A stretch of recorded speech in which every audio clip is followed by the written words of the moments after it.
Eu comecei a minha aviação em 1953. Na época, existia aqui em Botucatu uma oficina que se chamava Omarial, que era oficina de recuperação e manutenção de aviões limitada. O proprietário dessa oficina era um engenheiro civil, Dr. Antônio Azevedo. E nessa época, o Azevedo, que era o proprietário da Omarial, ele quis fabricar planadores. E botou um anúncio no jornal que admitia um sócio tal que fabricasse planadores. E dentre os candidatos apareceu o Neiva. E aí o Neiva pegou todo esse interesse pela aviação, né? Começou a produzir planadores no Rio de Janeiro e os dois ali, né, a oficina e mais a iniciativa do Neiva, fundaram então na época a Sociedade Construtora Aeronáutica Neiva, aqui em Botucatu. Na época, né, na década de 60, 70, de 50, né, quando a Embraer veio para cá, a Neiva veio para cá, era a única empresa. Não existia a CAI, não existia a Iriser, a Faculdade de Medicina não existia. E começaram a produzir então os planadores na época, o Paulistinha. O primeiro contrato de fabricação do Paulistinha de 20 unidades. Fez para o Ministério da Aeronáutica, né? E daí o Neiva conseguiu, então, contratos pequenos, mas conseguiu fabricar 250 Paulistinha, aquele voo de designação P-56. O P de Paulistinha em 56 do ano que começou a ser fabricado. Logo depois eles produziram o primeiro avião metálico do Brasil. Antes eram aviões feitos de madeira, de tubos de aço, né? Mas o primeiro metálico que levou o Brasil num patamar diferenciado dentro da indústria aeronáutica brasileira foi feito aqui na Neiva. Foi o Regente. Naquela época, os Regentes eram mais comercializados assim para o Ministério. Então vinham muitos pessoal da Força Aérea, tudo receber os aviões aqui em Botucatu, né? Foi quando o seu Neiva vinha, acompanhava, tal. Posteriormente, a Neiva deu um salto maior ainda, fez o T-25 Universal, que é a paixão do Tieg. Cadê o Tieg? E o Universal é um avião de estrutura muito forte, é um avião acrobático, né? Pode dar fatores de carga, né? De 3G negativo a 6G positivo.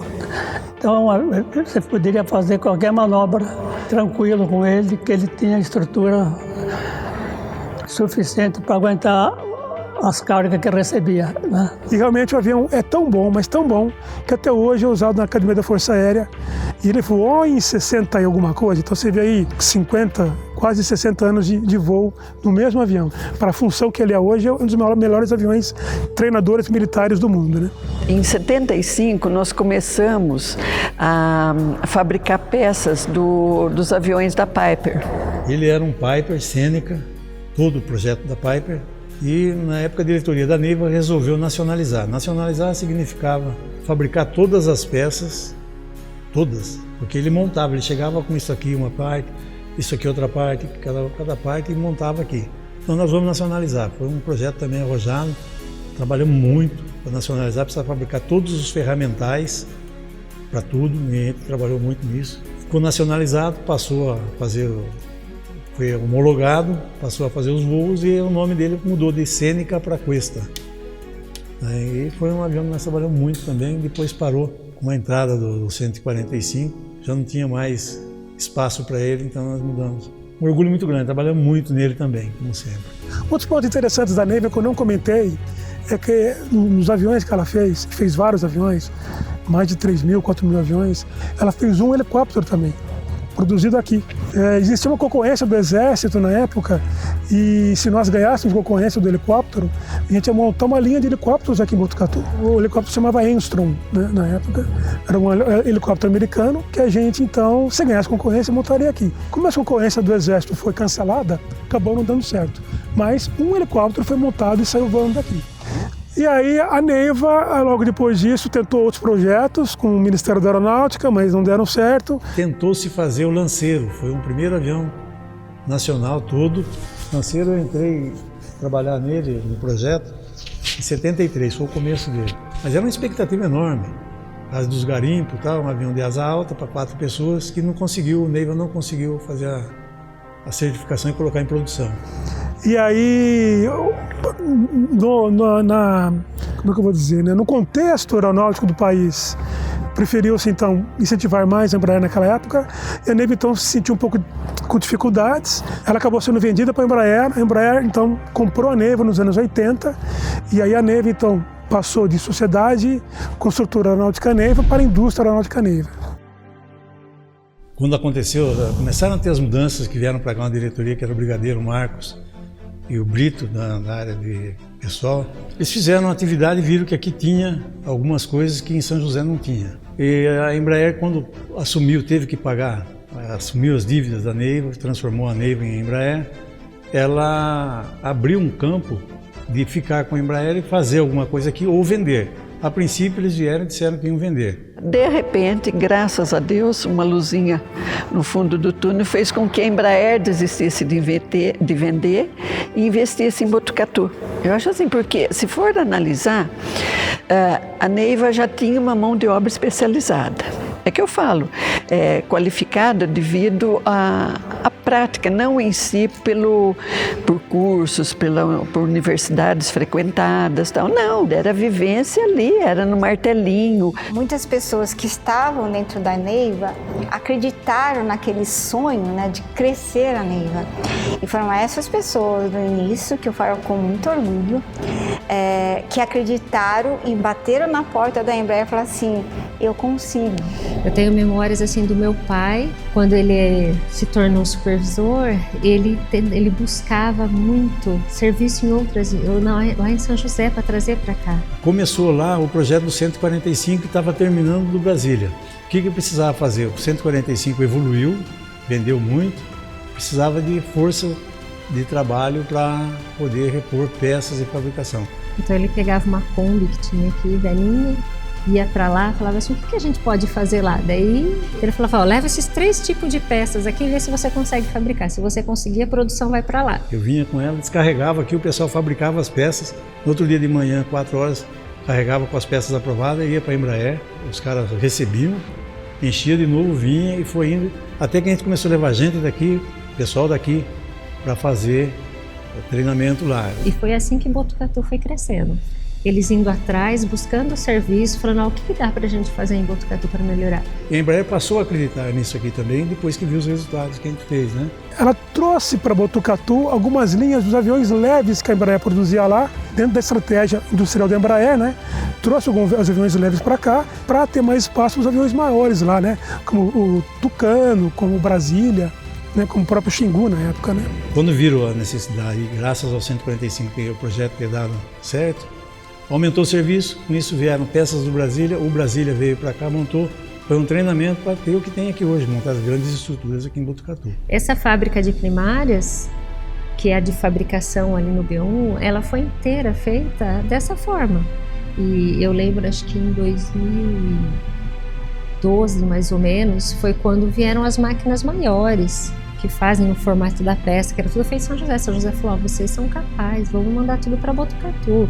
Daí, vindo essas máquinas grandes, construiu-se um novo hangar, que é o que estoca as matérias-primas, né, que são as chapas de aço, de alumínio, Então uma coisa foi puxando a outra, já que vocês podem fabricar, vamos transferir o recurso, transferindo o recurso, vamos transferir a matéria-prima. E com isso a empresa foi crescendo aos poucos, mas partiu muito do esforço das pessoas que trabalhavam aqui de querer ver o progresso da empresa. E era muito gostoso conviver. E existiam brincadeiras, gozações, né? Um tirava sarro do outro, como a gente faz em família, né? Ali era uma família, não que hoje não seja, era uma empresa muito menor, era uma empresa pequena, então todo mundo se conhecia, todo mundo sempre estava junto. Tanto é que eu tenho fotos aí das festas de final de ano, nas bancadas, um levava um pernil assado, outro levava frango, botava a mesa, aí unia, o pessoal da administração descia na produção, se inteirava e era uma festa só. O trato entre as pessoas era de forma muito natural, muito espontânea, né? E isso facilitava as relações e facilitava que as coisas acontecessem dentro da empresa. Era um ambiente maravilhoso, eu acho que foi inclusive por isso que a gente chegou onde está hoje. O avião que marcou muito na época da Neiva foi o Ipanema, que é o avião agrícola. Havia necessidade de melhorar a agricultura do país sofria muito e não tinha método de pulverização. Então desenvolveram o Ipanema, isso os Íris junto, né? Foi desenvolvido no ITA, de lá foi levado para a Embraer, em 70 ele voou. E aí o governo militar da época tinha comprado uma fazenda em Sorocaba, que chamava Fazenda Ipanema, para fazer desenvolvimento agrícola mesmo. Havia necessidade de testar avião, então os 20 primeiros aviões que foram fabricados lá na Embraer foram para essa fazenda Ipanema. Lá a ideia era formar pilotos e fazer o desenvolvimento do processo de pulverização. Quando abriu isso no mercado foi uma loucura, né? Todo mundo pensa que o nome de Ipanema está relacionado com a praia de Ipanema, né? Mas na verdade o nome de Ipanema está relacionado com a fazenda Ipanema, então foi uma homenagem, né, ao primeiro curso, a quem desbravou, a quem começou o curso de aviação agrícola no país, o nome Ipanema, então surgiu daí. Porque aqui nós fabricávamos, além do Ipanema, o tupi, o carioca, o corisco, o minuano, o sertanejo, o CNK3, o navajo, né, e daí ficou só, Botucatu ficou só com a produção do Ipanema. Os demais foram parados de fabricar. Né? Nos outros aviões, essas soldas, elas eram feitas com maçarico. Então, quando você soldava no maçarico, ele aquecia muito as regiões soldadas, destemperava o material. Ele tinha um ZTA, zona termicamente afetada. Toda essa zona perdia resistência. Então, foi necessário mudar o processo de solda. Em 70, o White Martins juntou com a Neiva e desenvolveram o processo de solda TIG, que já existia no mercado fora do Brasil. No Brasil não tinha. Então a Neiva foi pioneira no desenvolvimento da solda TIG.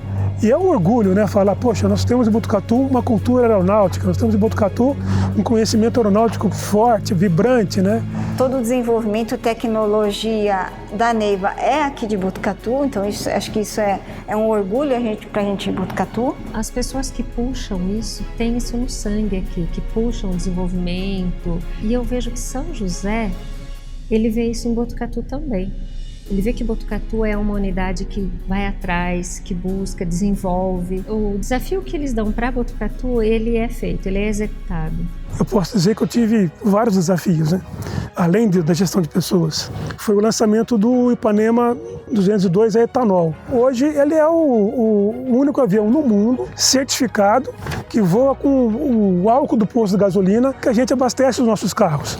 E isso levou ao avião uma sobrevida no mercado, né? Porque a gasolina da aviação está em torno de R$13, R$14 o litro. O álcool está R$3,70, R$3,80 o litro. Então o avião passou a ser muito mais econômico de operar. A gente tem uma vantagem no Ipanema, porque o Ipanema, grande parte do Ipanema é produzido aqui em Botucatu. A gente depende muito pouco de outros fornecedores. Então a gente depende mais do mercado, do crescimento do mercado, do que dos nossos fornecedores. Chegou uma hora que o mercado falou assim, tá ok, mas a gente precisa de mais produtividade. Quais são as variáveis que compõem a produtividade do avião pulverizando que a gente pode considerar e que realmente são interessantes para a gente pensar?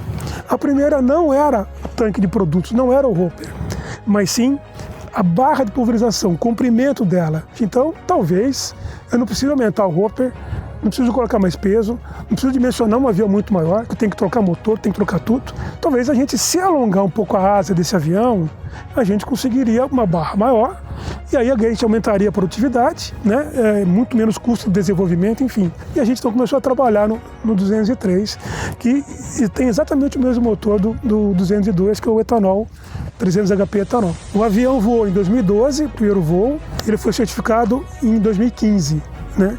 O Ipanema é um avião que teve um momento onde a gente tinha uma produção muito baixa, estava vendendo pouco, e aí com essa revolução do agro no Brasil, a gente muda drasticamente o volume de produção nos últimos anos, né? Então ele deu uma guinada muito grande, e hoje a gente já faz aí muitas discussões de como a gente vai produzir mais nos próximos anos. A indústria aeronáutica Neiva se perpetua de 80 até 2006. Em 2006, a Embraer achou por bem mudar o nome do site. Então, agora, hoje é o site Unidade Botucatu, né? Então, Embraer Unidade Botucatu. Então, é assim que a gente está hoje, até hoje aqui, né? Uma das coisas que eu senti bastante a mudança da empresa em si foi com a implantação do Lean. Foi em 2006, 2007, eles implantaram a cultura Lean aqui em Botucatu. A cultura Lean é uma cultura que reduz custo, reduz despesa, ela padroniza tudo que for feito. E eu percebi que muita coisa começou a ficar mais no lugar, organização, limpeza, não teria muito desperdício. Isso ajudou muito a empresa a estar no que está hoje, né?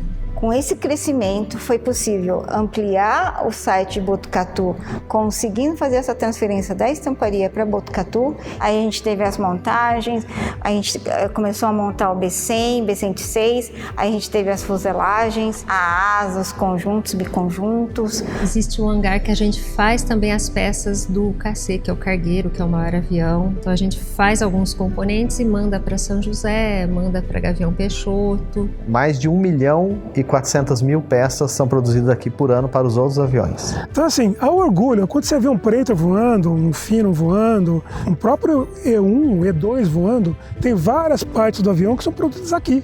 Então, a importância que hoje nós temos da Embraer de Botucatu é muito grande, porque a gente fornece para a Embraer de São José, a gente fornece para a Gavião Peixoto, a gente fornece para Melbourne, e aí a gente constrói uma história muito bonita para o site. Conforme a empresa foi desenvolvendo, a cidade foi desenvolvendo. Tanto o emprego, educação, o colégio, que é uma referência na cidade. As pessoas, a cultura das pessoas da cidade é outra.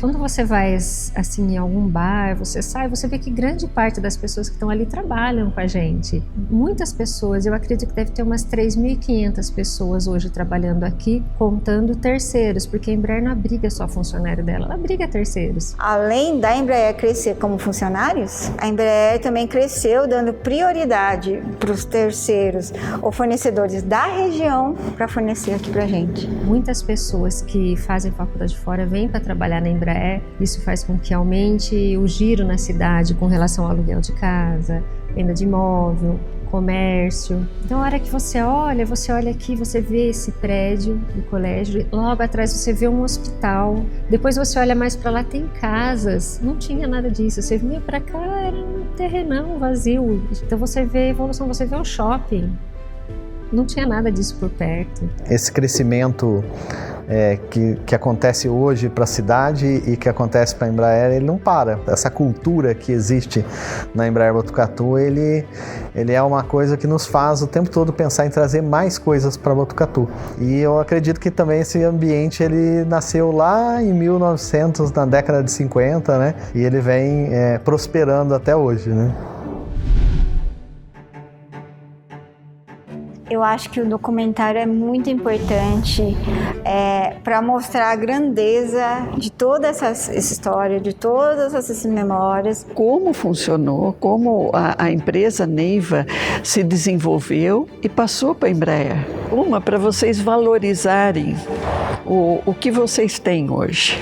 Memória tem que ser preservada, memória tem que ser contada, memória tem que ser valorizada e de alguma maneira trazer para as pessoas o quanto de trabalho, de suor, de dedicação, né, foi feito para que hoje, por exemplo, a Embraer esteja aí empregando 1.700 pessoas, os aviões saindo daqui para o mundo inteiro. Então, assim, essa valorização do que foi feito é muito importante, porque ela, queira ou não queira, ela passa a ser uma referência para você fazer coisa futura. Não só a memória da aviação, mas resgatar memórias faz parte de fortalecer a cultura, né? Todos nós, né, como seres humanos, a gente vai melhorando, né? A gente vai aprendendo com o que os outros passaram, o que deu certo, o que não deu certo, e a gente encurtar caminhos através dessa partilha de conhecimento, né?